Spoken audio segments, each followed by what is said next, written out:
Assalamualaikum warahmatullahi wabarakatuh, Buya. Assalamualaikum. Mohon maaf, Buya, izin bertanya. Pertanyaan saya agak kompleks, Buya.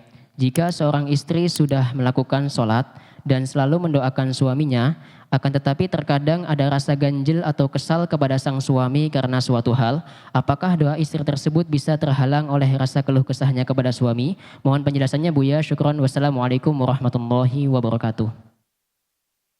Waalaikumsalam warahmatullahi wabarakatuh. Ada yang perlu dicari sebabnya. Kesal karena apa? Kenapa harus kesal? Ini. Kalau kesal karena sayang ya mungkin. Karena suaminya melakukan kesalahan, diingatkan lalu dia adalah kesal.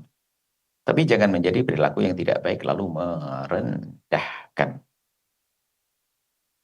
Kalau kesal artinya marah, mungkin pakai bahasa kesal itu kan mengandung makna macam-macam. Saya kesal dengan dia. Keselnya bisa saja benci loh ya. Aku kesel sama suamiku, kenapa? Suka usil kepadaku. Ternyata kesel yang unik juga. Jadi kesel bukan kesel benci. Jadi mungkin maksudnya kesel itu ada marah di dalam dirinya. Tinggal sebab marahnya itu apa? Kalau memang Anda kesel, marah karena syariat, kemudian Anda mengadu kepada Allah, tanpa Anda berperilaku yang tidak baik kepada suami, maka tidak akan terhalang insya Allah. Itu tanda cinta Anda kepada suami Anda. Jangankan kalau suami kepada sesama saja. Kalau kita marah kepada seseorang, lalu kita panjatkan doa, tidak akan menjadi penghalang doa Anda sampai kepada suami. Bahkan ada kelebihannya. Kalau Anda mendoakan orang yang Anda lagi kesal dengan dia, karena dia melakukan kesalahan kepada Anda misalnya, maka di saat Anda mendoakannya, maka justru itu tanda kekuatan iman di dalam diri Anda. Bahkan nanti Anda pun akan mendapatkan lebih dulu sebelum pasangan Anda atau sebelum orang lain. Itu disebut ala dhahril ghaib, mendoakan orang di saat dia bikin masalah dengan kita, atau mendoakan orang di saat orang tidak ada di hadapan kita, dan itu disebut sebagai doa yang sangat dikabul oleh Allah.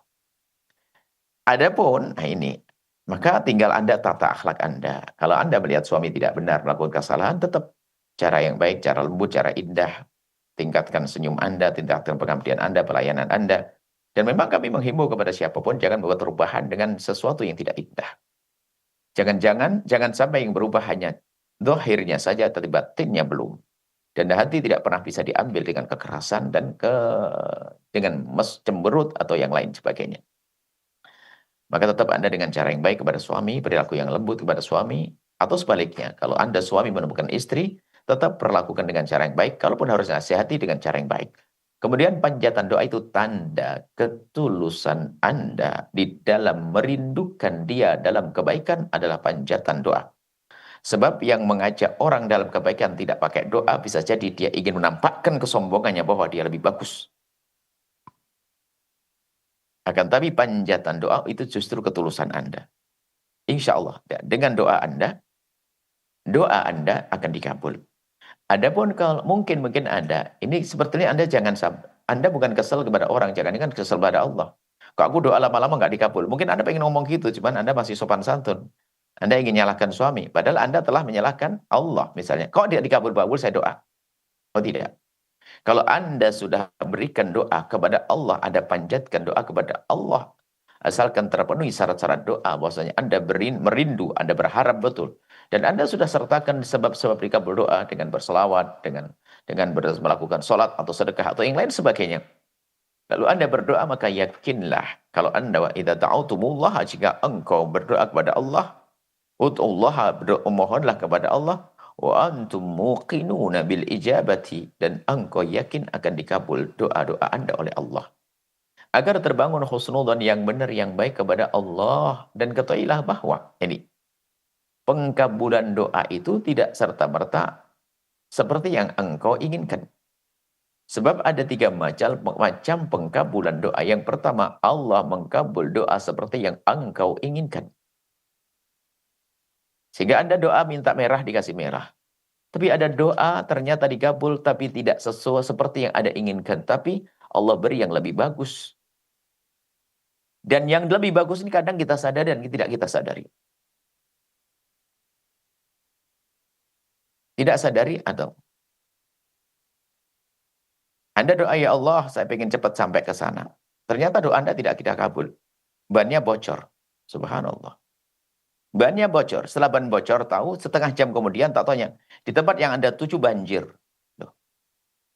Anda berdoa agar cepat sampai ke tempat tersebut. Ternyata Allah kabul dengan bentuk yang berbeda. Kamu tidak boleh sampai. Sehingga Anda tidak kena banjir misalnya. Nah, ini gambaran saja. Jadi kita minta kepada Allah pasti dikabul. Cuman pengabulan kadang seperti yang kita inginkan. Kemudian yang kedua adalah dengan sesuatu yang lainnya. Kita minta hijau dikasih merah oleh Allah. Kita minta urusan dunia dikasih urusan yang lain. Kita minta semoga tokoku lancar, tokoku lancar. Ternyata Allah tidak kasih toko lancar. Tapi Allah kasih anaknya yang baik. Anaknya sukses dan seterusnya. Jadi yang kedua Allah beri yang lainnya yang lebih bagus. Tidak seperti yang kita inginkan. Yang ketiga adalah pengabulan doa. Allah akan beri kepadamu di akhirat nanti dan lebih agung. Sehingga orang-orang ahli iman nanti di akhirat menemukan pahala yang berlipat-lipat. Dia kebingungan lalu bertanya, ya Allah, ini pahala apa? Dijawab, ini adalah pahala doamu yang aku tunda. Tidak aku beri di dunia lalu aku beri di akhirat. Sehingga seorang hamba bisa saja berkata begini, ya Allah kalau begitu mending doaku tidak usah dikabul di dunia, biar di akhirat saja semuanya. Karena begitu agungnya akhirat. Seperti itu.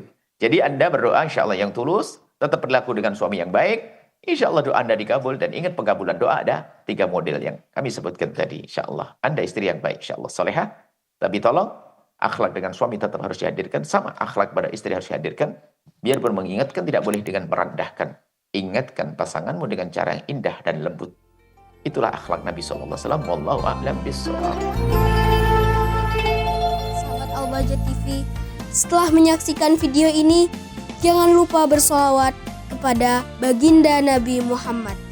Shollu ala Nabi Muhammad. Allahumma sholli alaihi wa ala alihi wa sahbihi.